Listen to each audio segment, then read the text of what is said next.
السلام عليكم ورحمة الله وبركاته. اللهم صل وسلم على سيدنا محمد. Pause online classes Building Material Cost Estimation Lesson 9.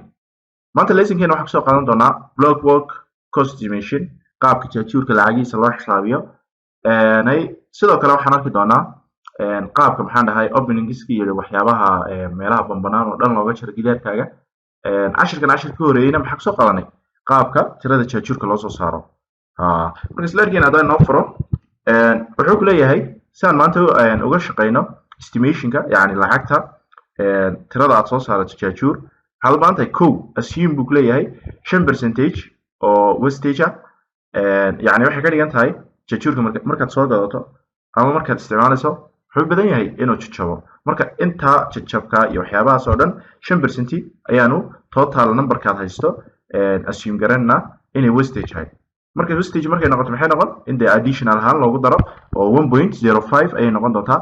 1.05 xagga ka timid oo garanna waa sidii 25% assume garan jirnay wastage yani voids between waxaan ahay stone-ka markaan kasoo shaqeynay masonry stone wall qaabka usoo baxdo 1.25 iyo 1.05 oo kasoo shaqeynay.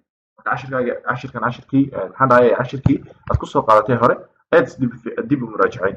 sidoo kale use muxuu ku leeyahay joints isticmaal, yani joints isticmaal mortar between blocks, labadii block dhexdooda maxaa la geliyaa sibir wax kale tamaa taasuu ka sheekeynaya. jointska isticmaal buu ku leeyahay 20 mm oo ka dhigan 0.02 meter thick, yani 2 cm oo mortar oo sibira isticmaal labadii sibir u dhaxaysay. sidoo kale xaggan muxuu ku leeyahay assume one pieces of block 26 bir inuu yahay kasoo qaad. marka si aan estimationka u samayno qasab waa inaan waxyaabahan aan maxaan dhahay assume garayno ama qaadano. xaggan muxuu ku leeyahay si aad uga shaqeyso calculating number of HCB in a wall. shalay waxaan soo qaadanay markaad HCB-ga ka shaqeynaysid wall maxaan dhahay tiradiisa kaliya waxaan soo qaadanay wall area loo qaybiyey HCB area. maanta way ka duwanaan doontaa. wuxuu ku leeyahay calculate saad uga shaqeyso number of HCB, tirada HCB-ga aad u baahan tahay jaajuurka required looga baahan yahay given wall. you should have the wall area, yani waxaad ku qasbantahay inaad la soo baxdo areada gidaarka deducted laga jaray by openings meelaha bambanaan. yani waxay ka dhigan tahay xaggan haddaad ku haysato gidaar albaab leh, gidaarkan markaad areadiisa aad ka shaqeyso isku dhufato heydkiisii iyo wirsigiisii waxaad u baahan tahay sidoo kale inaad ka jirto albaabkan carrygiisa ama meter squarekiisa. markaad meter wallka areadiisa la soo baxdo waxaad ka jari albaabkan areadiisa. okay, waxay ka dhigan tahay waa openingski meelihii bambanaan, waayo actually xagga jaajuur kuu gali maayo. marka waxay ka dhigan tahay estimationkaaga waad ka reebaysaa meesha inuu kuu galay jaajuur.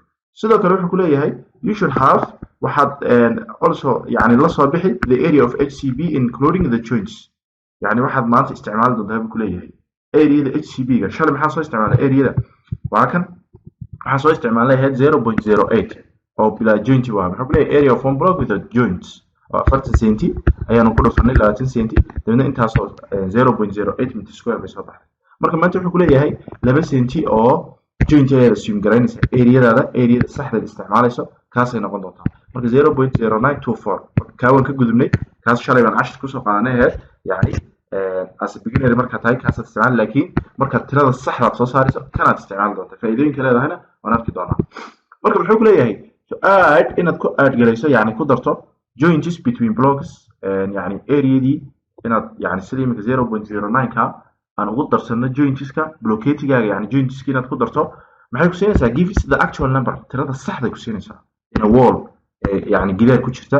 as well as sidoo kale it's important tan waa muhiim to add inaad ku darto so to make your estimation of mortar in ay kaaga dhigto estimationka aad sameynaysid ee mortarka, yani sibirka u dhexdhexeeya dad rabta gidaar imika componentska uu ka kooban yahay maxay noqonaysaa dee inaad jaajuurka soo saarto, sidoo kalena sibirka jaajuurka u dhexdhexeeya soo saarto iyo caradii iyo wixii kaa galay si ay taasi kugu fududaato. haddii aad jointska ku darto waxaa kugu fududaanaysa ku leeyahay mortarkaas inaad soo saarto in a wall easy and calculatable, waa mid fudud yani aad calculate garayn karto ayuu ku noqonaya. marka muxuu ku leeyahay number of HCB maanta maxaan ku heli doonaa wall area oo laga jaray he openingski deducted by openings loo qaybiyey HCB area with joints. waa kan jointskuna wax kale ma oo labadii xababa inta u dhaxaysa. marka drawing-giina haddaan soo furano okay AutoCAD-keeni waa kan plan-kan baa inoo diyaarsan. plan-kan oo ah maxaan dhahay dhinacan 6 mitir dhinacana 5 mitir marka hadii iminka rabno inaan ka shaqeyno gurigan maxay noqonaysaa inaan area-diisa soo saarno area-diisa la soo baxna warsigiisa lagu dhuftay height-ka guriga waa 3 mitir kaareyga ku soo baxay inaad ka jarto opening-iskan oo albaabadan opening-iskan iyagana kaareyga loo soo bixi waa taqaan albaabada kaareyga soo la baxo waxaan jiray warsiga oo laga jaray debsiga yani dhararka albaabkaaga marka maxaan sameeynaa matalan hadaan iminka kan estimate gareyno hadda waxaan u estimate gareynaa axis oo axiska gaar baan uga shaqeynaa ka gaar baan uga shaqeynaa kana gaar baan uga shaqeynaa kana gaar baan uga shaqeynaa marka dambe waxaan arkaynaa si guud parameterka inaad hal mar soo wada qaadato hal mar aad ka wada jirto wixii opening-isa hal mar tirada ku soo baxdan aad sidaa ku aragto marka bismillaahir rahmaanir rahiim hadaan gidaar ku horeyno muxuu yahay waa 6 mitir albaab wuxuu leeyahay 1 mitir iyo daaqad 1 mitir daaqad dhererkeedu yahay 1.6 albaab 2.5 yahay classkeeni inoffer samuuradeeni waa kan maxaan dhahay HCB-ga area-dan isticmaali doono marka muxuu ku leeyahay gidaarkii inoo soo qaad axis 1 ka taagnaa ama A-ga okay muxuu ahaa waa 6 mitir laakiin albaab uu lahaa iyo daaqad dhererka gurigana muxuu ahaa 3 mitir buu ahaa okay maxaan u baahanahay area gidaarkeena soo naga shaqeyna area of wall waxay noqonaysaa width times height oo ka dhigan 6 lagu dhuftay 3 oo ka dhigan 18 meter square okay حاجه maxaan la soo baxnay 18 meter square waxaan karanaa inaan HCB-ga iminka u qaybino area-diisi oo tiradiisa noogu soo baxdo laakiin halka maxaan dhahay noo diiday وقصب inaan yani opening-giisa ka soo jarno maadaama meeshu banaan leedahay area-da saxda ma ahan 18 meter square oo iminka 6 iyo 3 baan isku dhufanay laakiin maxaa ka jarmaya area-dan ba ka jaraya marka area-daas yani area-da albaabadii waxaan ka hadlayaa daaqadaha marka area of maxaan dhahay windows and door waa inaad ka soo shaqeysato classkeena noogu soo noqon aan dhahno opening-gis